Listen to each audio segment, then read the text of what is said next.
We are one people. We have one common dream. We share one planet. We are responsible for the future. We are gardeners!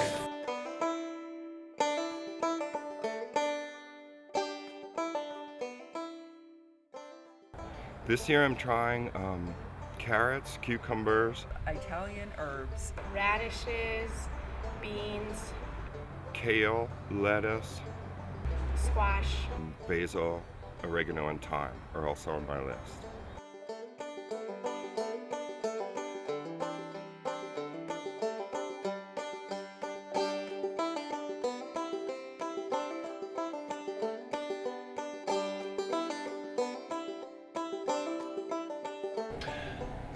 There's something aesthetically pleasing about a well-kept lawn, weed-free, green, all the same length. It's like your outdoor carpet.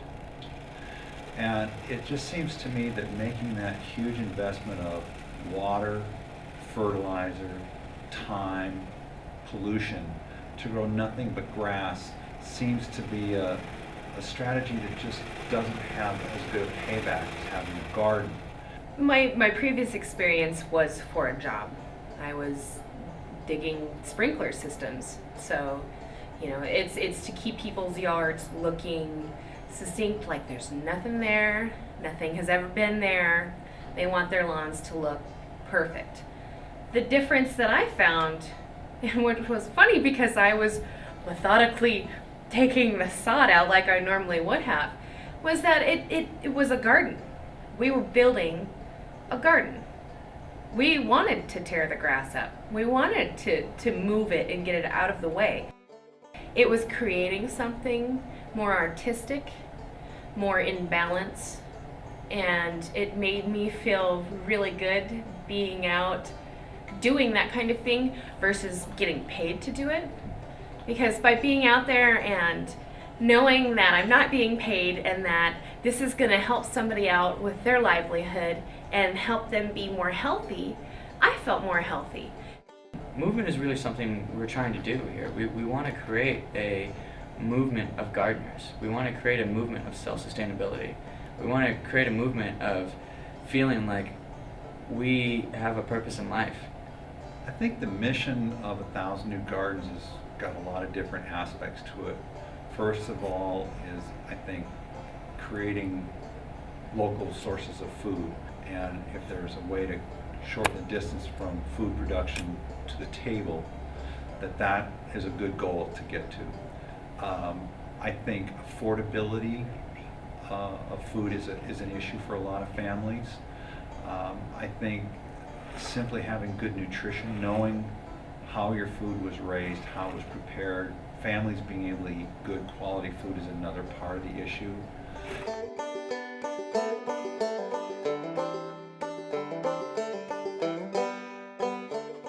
Jeff Badnock and I were sitting down for a nice meal over at Sawadi.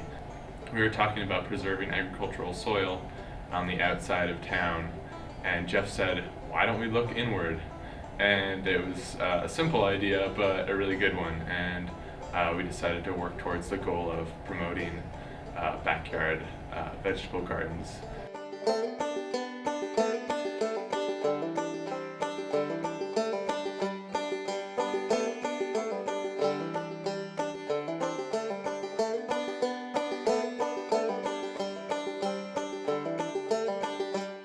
We helped backyard gardeners start their gardens, because that is, we found out, the hardest thing to do is providing people with the tipping point and then pushing them over.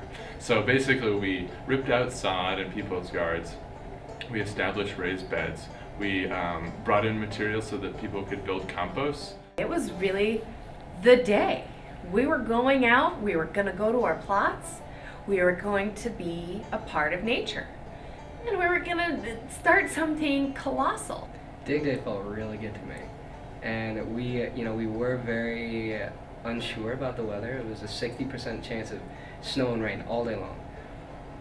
And so I was a little nervous when I woke up, but when I showed up, there was enough excitement from the people and the volunteers who showed up. There was enough enthusiasm, and there was enough you know, just that kind of energy is tingly. It felt nice. And moving on to these people's households who were just as excited as the volunteers.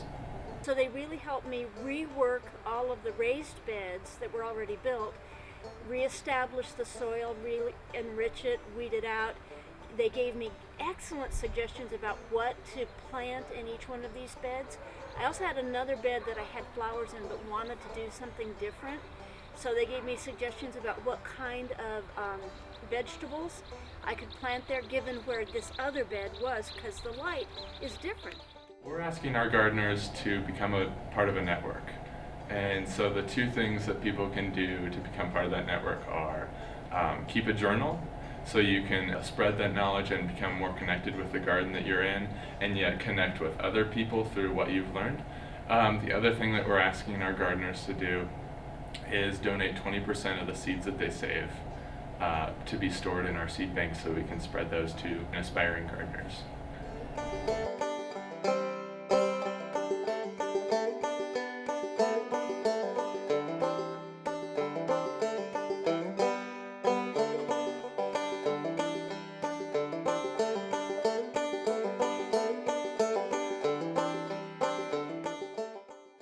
At those first meetings, we couldn't help but think about the big picture and just get so excited. And everybody was like, oh, think all the things, great, amazing things we could do. And yet we had to be like, all right, hold on, focus, like one step at a time. We received donations all over the place. Home Resources gave us 50% off on all the materials we got from them.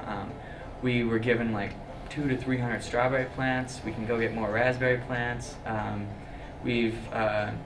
We're given a membership to Missoula Urban Demonstration Project. The community really does support us, and I feel like we found our niche in the gardening world of Missoula, and hopefully it will keep expanding, and I'm sure it will. And it was like 2 months, and we have 150 volunteers together, and we have a functioning board, and I'm very optimistic. We would like to get 50 gardens by next year, and then it kind of grows exponentially. Within 5 years, we want to be at our goal is have 1,000 gardens in Missoula.